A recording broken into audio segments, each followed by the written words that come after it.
Sup guys, and welcome to War Thunder's unofficial dev server patch notes for the update 1.69.2.15, graciously provided by Mike 10D over on the War Thunder Reddit. Links in the description below. So, firstly, we're having a change to the M3A1 shell for the 90mm gun, which is equipped on the M46 pattern and a few of its variants, like the M48. It's being changed from a heat shell to a heat FS shell, and it's having its pen increase from 210mm to 350mm. Now, I think this is a good change. You can't go wrong with a bit more penetration, and from my experience with the M46 pattern, its stock syndrome is atrocious. So this is a good change overall. I think if you're going to grind the pattern, this will help you out quite a bit. Our second change is to the M58 shell with on the 120mm for the M103. Its AP shell has had its pen increased by about 20mm across the board.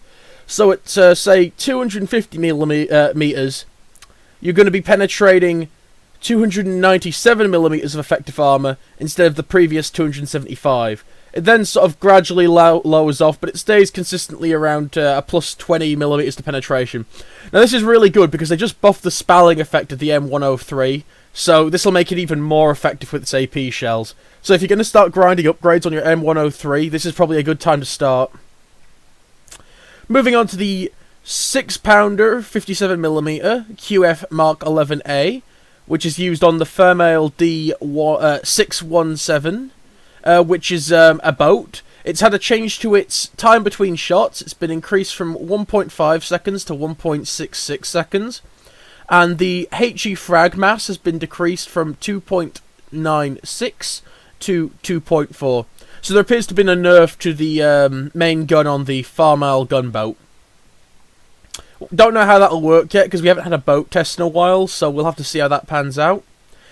The 40mm Bofors L60 cannon, also on boats, has had its ammo completely changed. It's not specified how, but I'm assuming it's going to have a different count.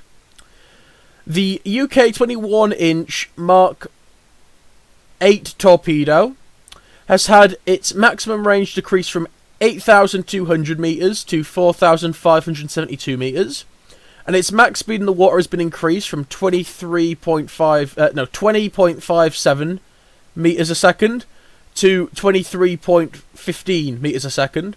Its explosive mass has been drastically increased from 817 kilograms to 1,566 kilograms, and its explosive mass has been increased by increased from 247 to 327, so it's nearly 80 kilograms more.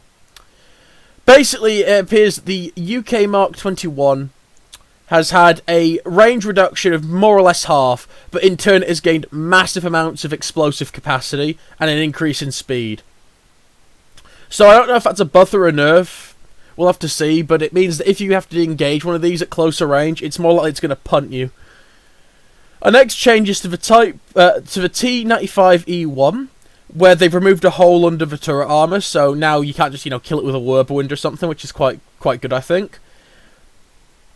Next, we have breach changes to the following vehicles. The E100, the Mouse, and the Churchill Mark 1 have had their breach armor thickness increased from 10mm to 60mm. Now, I think this is good because it means that if you get a penetrating hit, your breach is more likely to soak shells. And with the Churchill Mark 1, which is the only one out of these three I've played, you have a weak spot on the turret you can't hide from the long barrel panzers. So I think this is going to be a good improvement and increase your survivability drastically, because it doesn't matter how well you can angle your hull armor, if a shell's going to go through the front and kill 3 of your guys, leaving you with 2. So you just get crippled. Next we have a change to the Second Battle of Alamein. Bushes are now forced to load to make ultra-low quality less effective. So for you guys who keep complaining about ultra-low quality, there's going to be loads more bushes on the Second Battle of Alamein map. So, good change for you guys who like playing in higher graphic settings. Stop the plebs on their potatoes having an unfair advantage. Next we have some changes to the flight models. The G5N1 has had a complete rework of its flight model. The G55S, which is that premium one which can carry a torpedo, it's had its weight change from 3,900 kilograms to 4,410 kilograms. Man, I cannot speak today. And that basically means you're going to be heavier, so you're going to maneuver slower, you're going to accelerate worse, all manner. It's more or less a nerf to your G55, which is understandable. So far it seems to be it's probably the best premium Italy has, and I see a lot of them in game, and they tend to do quite well. There's also been minor changes to the C202, the C202EC, the C205N2, the C205 Series 1, the C205 Series 3, and the HE112B-1 now has its own flight model. So there's just been some minor tweaking to those previous listed flight models, which what do you expect? It's early access, and I guess they finally decided to separate the HE221 just because it has a different armament, so it must have a different weight. Our final changes are to ships. So gunners will now be commands on large ships, so that's like for your lower caliber guns. I'm assuming like your 50 cals and so on and so forth. They now have the options to hold fire, fire at will, target air, or target naval. So this is that change they were saying about the secondary guns having to be aimed. Either you have to switch to aim them or they're AI controlled. Because, let's be honest, before this was added, it's going to just be Whirlwinds on water. You just have everything firing and it compensates. It was fucking shit. Secondly, compartments have been added to replace crew. Now, this is a good change. One of the massive problems with boats is the fact that you had to just destroy all 3 segments or all crew. And I have vivid memories of just fighting a fucking flak boat and it's sitting facing towards me. So it was just me. I must have spent about 1 million rounds of ammunition to the front because the last guy was just fucking sitting in a place I couldn't actually shoot him. So this means now there's going to be the option to actually, I'm assuming, destroy ships by just hammering one position on the ship. Ships now can now repair breaches separately from other damage, and ships can now pump out water. So they're mucking about with the flooding mechanics for these compartments. So they're changing the way the damage models work. We'll have to see how this pans out. This looks like a good change. Gun reloading.